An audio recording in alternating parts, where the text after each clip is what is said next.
नमस्कार दोस्तों। स्वागत है आपका स्कंद पुराण के माहेश्वर खंड के एक नए अध्याय में।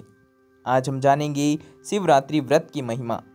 लोमस जी कहते हैं, ब्रह्मा जी ने जब संपूर्ण जगत की सृष्टि की तब राशियों से कालचक्र उत्पन्न हुआ।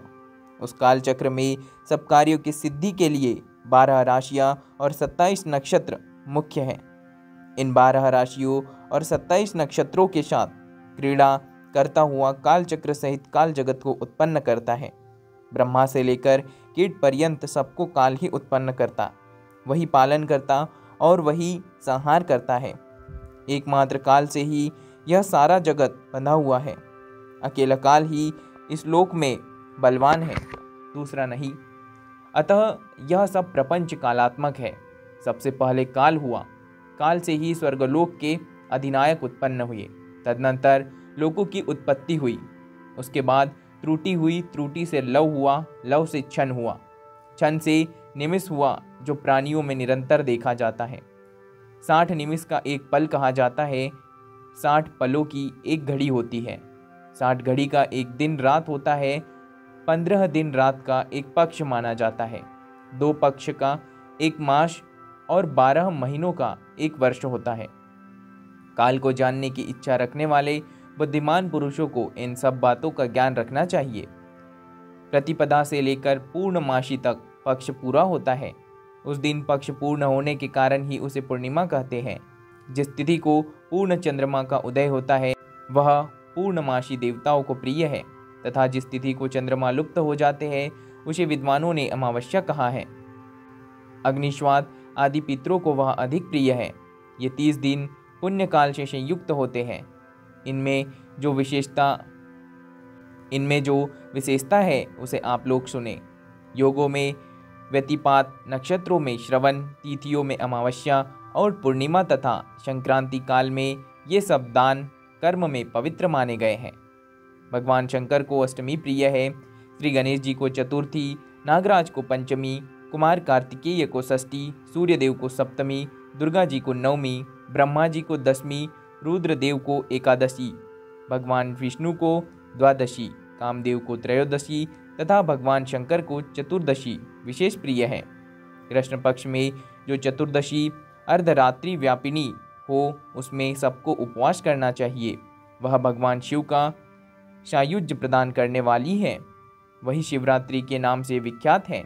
वह सब पापों का नाश करने वाली है। इस विषय में एक प्राचीन इतिहास का उदाहरण दिया करते हैं।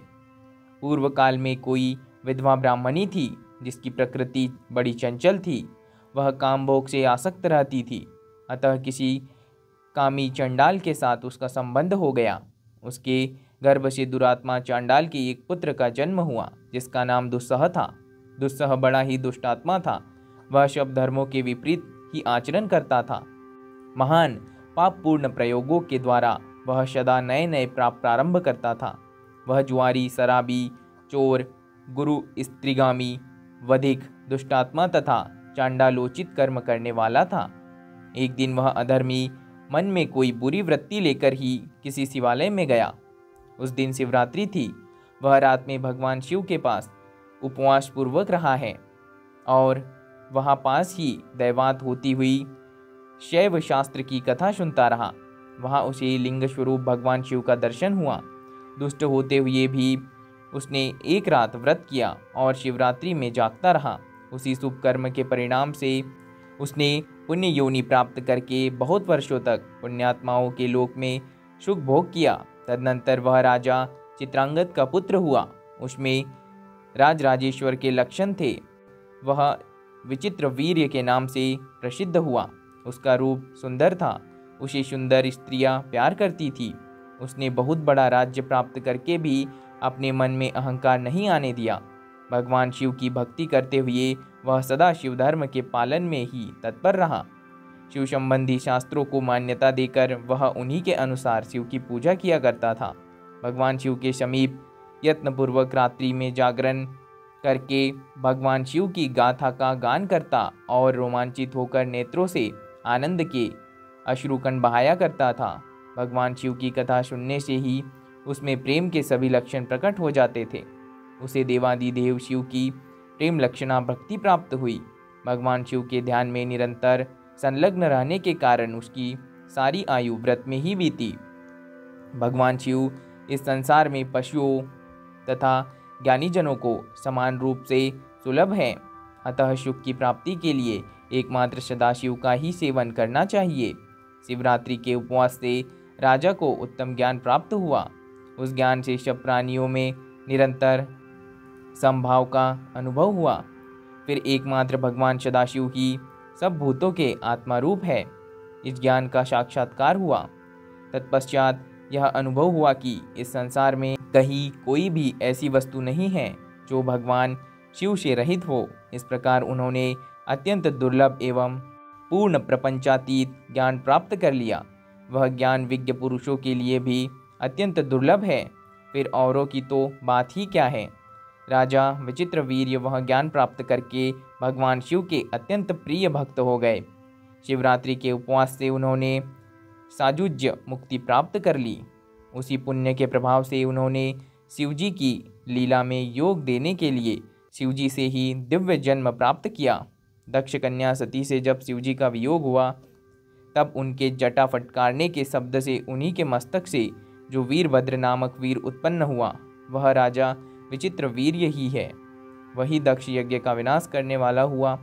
इसी प्रकार अन्य बहुत से मनुष्य भी शिवरात्रि व्रत के प्रभाव से पूर्व काल में सिद्धि प्राप्त कर चुके हैं। राजा भरत आदि, मानधाता, धुंधुमार और हरिश्चंद्र आदि नरेश भी इस विचित्र वीर्य द्वारा किए हुए उत्तम शिवरात्रि व्रत का अनुष्ठान करके ही सिद्धि को प्राप्त हुए। इन सब के अतिरिक्त भी बहुत से कुल इस श्रेष्ठ व्रत के द्वारा तारे गए हैं, जिनकी गणना या वर्णन करना असंभव है। देवादिदेव जगदीश्वर शिव ने अपने वीरभद्र आदि असंख्य गणों के साथ कैलाश में राज्य किया। वहाँ भगवान रुद्र के साथ ऋषि और इंद्रादि देवता भी सेवा में उपस्थित रहते हैं। ब्रह्मा जी उनकी स्तुति करते रहते हैं। भगवान विष्णु आज्ञापालक सेवक की भांति खड़े होते हैं। इंद्र सब देवताओं के साथ सेवा धर्म का पालन करते हैं। चंद्रमा भगवान के मस्तक पर छत्र धारण करते रहता है और वायुदेव चवर डुलाते हैं। साक्षात अग्निदेव ही सदा उनके रसोइया बने रहते हैं। स्वर्गवासी गंधर्व उनके दरबार में गीत गाते और स्तुति पाठ करते हैं। इस प्रकार भगवान महेश्वर कैलाश पर्वत पर अपने प्रतापी पुत्र गणेश और कार्तिकेय आदि के साथ महारानी गिरिराज नंदिनी उमा के साथ महान पराक्रम का परिचय देते हुए राज्य करते हैं। दोस्तों, यहाँ पर महेश्वर खंड के इस केदार खंड का समापन होता है। अगले वीडियो में हम जानेंगे माहेश्वर खंड का ही एक खंड जिसे कुमारिका खंड के नाम से जाना जाता है। तो दोस्तों, इसी की तरह मिलेंगे हम अगले वीडियो में, अगले अध्याय में। तब तक के लिए धन्यवाद।